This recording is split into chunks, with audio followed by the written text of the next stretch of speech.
Good day. Portsmouth Q site, Sinai Warren and the Langstone Harbour Islands. In the autumn of 1940, the mass bombings of Britain's cities, the Blitz, and in particular the devastation wrought on Coventry in November, turned the attention of Colonel Sir John F. Turner's Air Ministry Camouflage and Decoy Department to the possibility of providing decoys to divert the bombers away from cities and other large urban and industrial targets such as dockyards. What was needed was the replication, as far as was possible, of a city under incendiary attack. The required fires on a truly legendary scale, and so was born the concept of the Starfish sites, the largest, most sophisticated decoys built in the Second World War. Within days of the raid on Coventry on the night of the 14th and 15th of November 1940, work started on the construction of these huge, fire-based decoys around Britain's largest towns and cities, from Southampton to Glasgow, and especially in the industrial Midlands from Birmingham to Crewe. Tons of wood, and indeed anything combustible, was gathered to make improvised bonfires to try to draw some of the bombers away from centres of population. Although immediately successful in some places, notably Bristol, Derby and Sheffield, these makeshift improvised arrangements needed to be improved to guarantee a long-lasting effect with different types of fire of different colours and intensity to give a more realistic impression. If the Luftwaffe pilots were to be deceived into thinking they were attacking a blazing town, the effects needed to be dramatic, varied, extensive and sustainable. A normal Starfish site could get through 25 tons of fuel in 4 hours. A few had double this capacity. In common with the QL lighting decoys, simulating airfields, and the QF sites, simulating factories, the SF Special Fire, later Starfish sites, were electrically ignited from a concrete control bunker about 600 yards away. For safety, these were banked with extensive earthen surrounds, and in some cases they are still visible.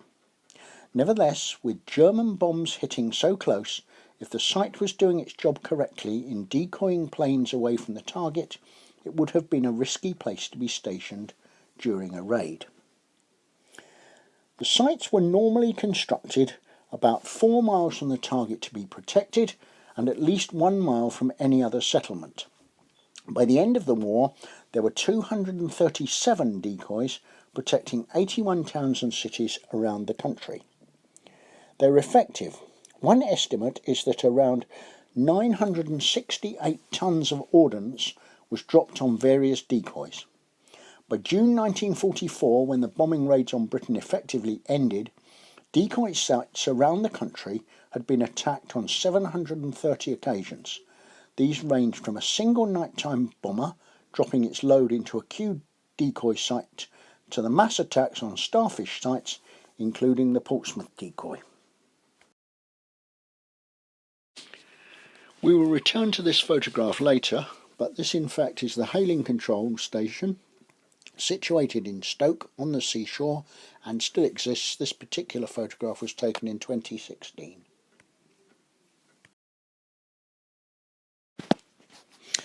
Which brings us neatly to Portsmouth's Q site. To help to protect Portsmouth, which because of the dockyard was obviously a major target for German bombing, a series of Q decoy sites were built in Langstone Harbour and on Sinai Common on Hayling Island. These elaborate constructions consisted of 2 main elements. Firstly, a string of carefully positioned structures were erected, mainly in the north of the harbour, which when lit from the inside would mimic the effect of light shining through chinks in doors and windows in a carelessly blacked out area. The second and most crucial element of the deception plan was the development of a special fire or Starfish site designed to convince enemy pilots that the site represented a city under bombing attack and so aflame. Starfish 16A, Farlington Marshes, marked P01 on the map, was controlled from 2 Farlington Control FC stations at different times. Initially FC to the northwest of the marshes, and then later a deeper control station, similar to the one we've just seen, FC2, closer to the Starfish site itself, which was to the south of the marsh. Starfish 16B, PO4A on the map, was situated on Siner Common, with a Siner Control, SC, situated to the north, just off the ferry road.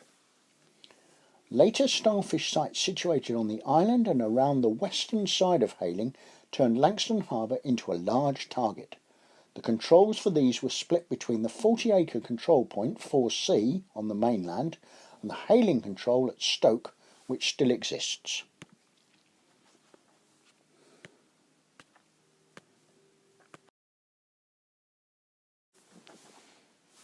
Tests and experiments were carried out. Using steel tanks, troughs, pipes and grids, fuel could be made to pour, flow, spray or trickle at timed intervals. Different types of flammable materials, variously soaked with boiling oil, paraffin, creosote or kerosene, could create the random fire effects of burning houses, factories and power stations. Finally, following these experiments, 4 kinds of fire source which could be manufactured were decided upon and construction work began. The largest and most impressive of the 4 fire sources were the boiler fire. This periodically released oil from a storage tank into a steel tray. The tray was heated by a 1000 weight coal fire which boiled the oil to such a tremendous temperature that it vaporized. When every now and again a rush of water was dropped into the tray, the effect was instantaneous and violent, as you can see, with huge flashes of white-hot flame leaping up to 40 feet into the air. Storage tanks containing up to 480 gallons of oil and 200 gallons of water could keep this dazzling display going for 4 hours.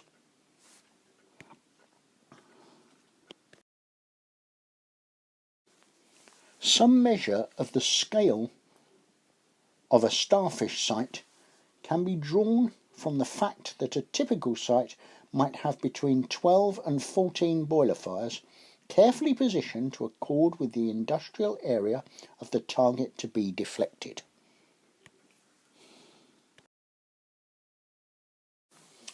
The grid fire used paraffin as its base.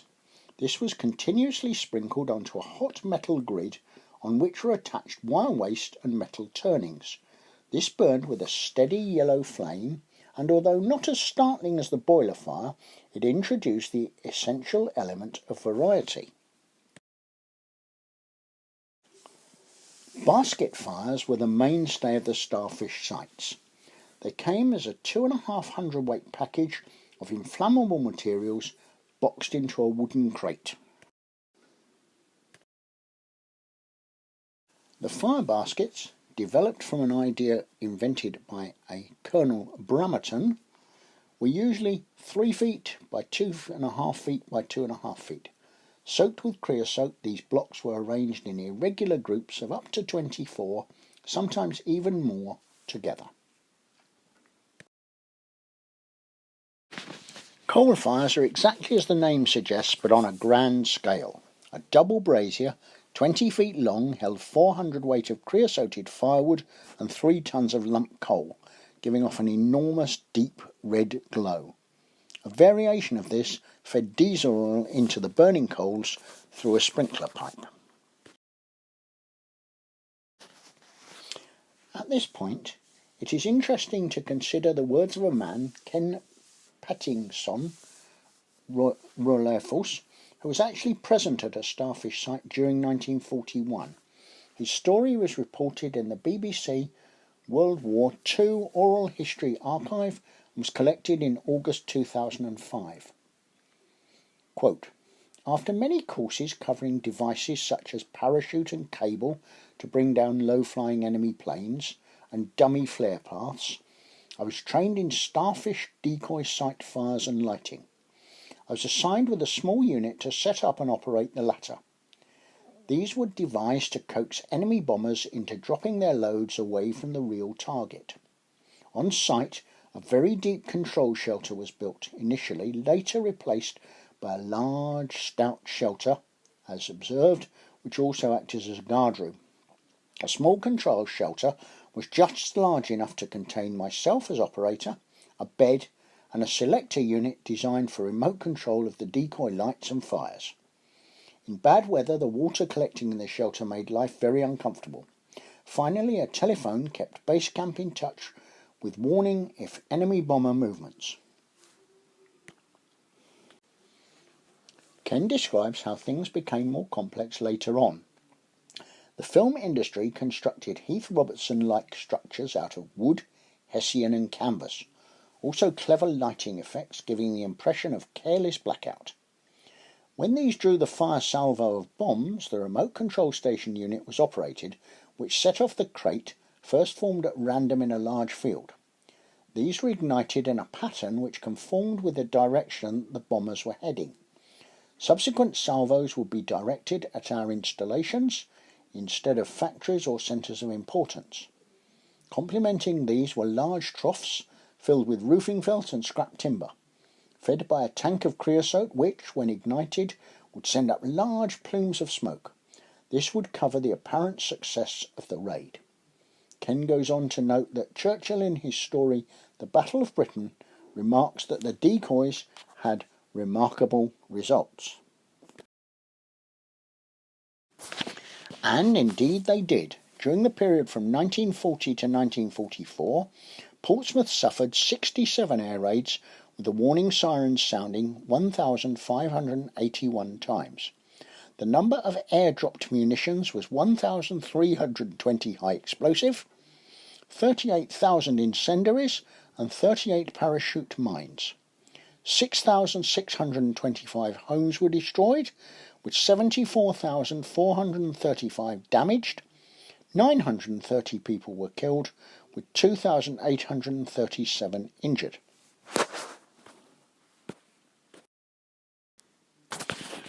Despite this, the site was often dramatically successful. For example, on the night of the 17th and 18th of April 1941, over 140 enemy aircraft were lured away from Portsmouth Harbour itself and unloaded over 200 air-dropped munitions originally intended for the city into Langstone Harbour and Farlington Marshes. This night raid was the most successful Q-site decoy operation of the entire war. The master control point was at Fort Purbrook, the most easterly of the Palmerston forts on Portsdown Hill, with sub-control points nearer to the Starfish sites, some of which still exist. The main reason nothing can be seen today is as a result of this communiqué. Dated the 9th of August 1944, it was actually transmitted in October of that year, when all sign of the bombing had passed. I do hope in the not too distant future to lead some of you on a walk exploring some of these interesting and relatively recent historical sites in our area.